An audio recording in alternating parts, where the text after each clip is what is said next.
করেন, আল্লাহ তাদেরকে ক্ষমা করেন না। পারলে আগামীকালকে বেগম খালেদা জিয়ার সাথে বৈশা দফা কইরা পদত্যাগ করে। এখনো যারা সার্ভিসে আছেন, যারা সরকারের কথায় অবৈধ সরকারের কথায় অবৈধ নির্দেশ পালন করতে দেন,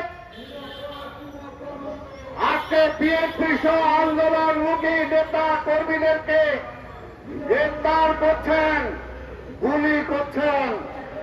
আপনাদের তো এক্সপায়ার ডেট শেষ হয়ে যাওয়ার পরে এই শেখ হাসিনার আওয়ামী লীগ আপনাদেরকে অ্যাকসেপ্ট করবে না। তাই এখনই সাবধান হয়ে যান, সময় থাকতে।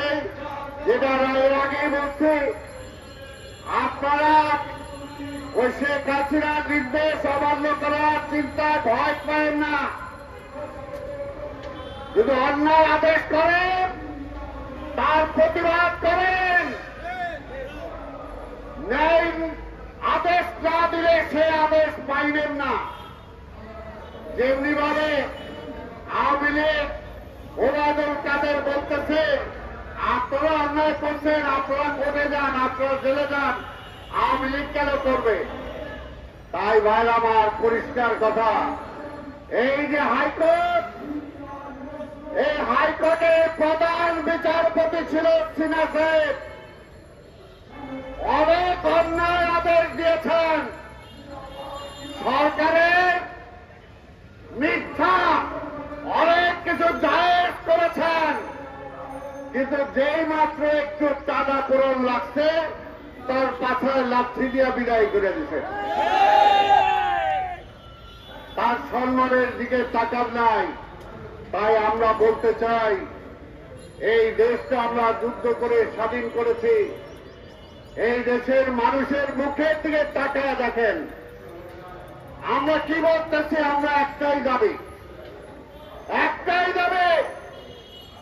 এই দেশ চালাইতে পারতেছে না আওয়ামী লীগ, জোর করে ক্ষমতা আছে। আমরা বলছি, আমরা একটা ভোট চাই, জনগণের ভোট জনগণ দিতে চায়। আর সেই ভোট ঠেকানোর জন্য আজকে প্রশাসনকে ব্যবহার করছে এই আওয়ামী লীগ। কিন্তু আজকে প্রশাসনের বড় কর্মকর্তারা যখন রিটায়ারমেন্টে চলে যাচ্ছেন, তাদের অবস্থা কি দেখেন। তাই বলতে চাই, সত্য সত্যই, মিথ্যা মিথ্যাই, বিচার একদিন হবেই। অন্যায় করে অবৈধ পন্থায় বহু টাকা পয়সা কামাইছিলেন এই সরকারের আমলে। আমাদের এই সরকারের আহার যখন দেখছে এটা তো তার কান্দায় এসে পড়তেছে, বলতেছে ও এত জায়গা জমি করছে, এত ব্যাংক অ্যাকাউন্ট করছে, এই দায় দায়িত্ব আমরা নিব না। তাহলে এই টাকাগুলো কামাইলো কিভাবে? এত জায়গা জমি হইল কিভাবে? সেই সময় কি সরকার দেখেন নাই? আপনাদের দায় দায়িত্ব ছিল না? তাই ভাইরা আমার, আজকের এই দেশটা চলছে না। এই দেশটা যদি চলতে হয়, সবার ঐক্যবদ্ধভাবে বলতে হবে। যদি ভালোভাবে বাঁচতে চান, সম্মান দিয়ে বাঁচতে চান, সৎভাবে বাঁচতে চান, ওই যে আজকে বেনজিরের ইহকালের জন্য পরকাল খাইছিল, এখন কিন্তু ইহকালও গেছে, পরকালও গেছে। তাই যারা আছে তাদেরকে বলতে চাই, ইহকাল পরকাল যদি দুইটা রাখতে চান, সৎভাবে যদি বাঁচতে চান, ঈমান আকীদা নিয়ে যদি বাঁচতে চান, তাহলে সত্য কথা বলেন যে গত দুইটা নির্বাচন হয় নাই।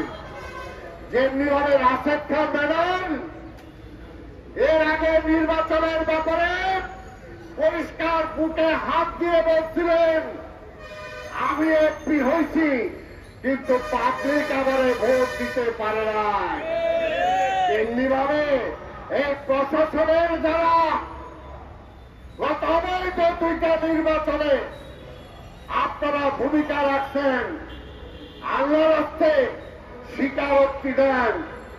যেমনি ভাবে গত নির্বাচনের আগে জাতীয় পার্টির মহাসচিব জুল্লু সাহেব বলেছিল যে হ্যাঁ আমরা রাতের আধারে এই কাম করেই এমপি হয়েছি। সেই সময় বলেছিলাম মহান মাননীয় বিচারপতি যারা আছেন সুমূর্ত ভাবে আজকের জন্যকে কাস্টডিতে এনে জিজ্ঞেস করেন নির্বাচন কিভাবে হয়েছে, বাহিনী প্রধানদেরকে জিজ্ঞেস করেন নির্বাচনটা কিভাবে হয়েছে।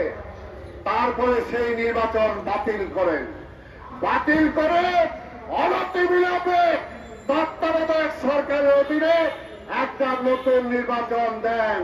তাহলে দেশের সমস্যার সমাধান হবে, আর কেউ অপমানিত হইতে হবে না। বেনজি সাহেব বেগম খালেদা জিয়ারে জেলে দিয়ে ভাবছিলেন আহা তিনবারের প্রধানমন্ত্রী, তারে জেলে ঢুকায় দিতে পারছি, আমার ক্ষমতা দেখে থাকে। এখন আপনার ক্ষমতা কই? আপনার ক্ষমতা কই? এই কারণে কারোই ক্ষমতা পার্মানেন্ট না, ক্ষমতার মালিক আল্লাহ। সেই আল্লাহ যারা ক্ষমতা দিয়ে যারা বাড়াবাড়ি করেন আল্লাহ তাদেরকে ক্ষমা করেন না।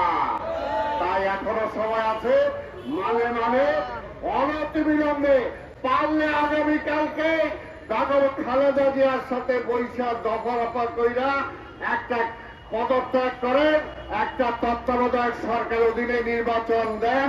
খালি তারেকের বিরুদ্ধে বইলা পার পাওয়া যাবে না, বিএনপির জেলে দেয়া পার পাওয়া যাবে না। কতদিন জেলে দিবেন? কারো তো জঙ্গে জেলে দিবেন। আজকে মাঠে ঘাটে লক্ষ লক্ষ আজকে বেগম খালেদা জিয়া তারেক রহমানের সৈনিক সারা দেশে জন্ম হয়েছে, এদেরকে আপনি দমাতে পারবেন না। তাই তার অবৈধ নির্দেশ পুলিশ বাহিনীকে বলবো আপনারা পালন করবেন না।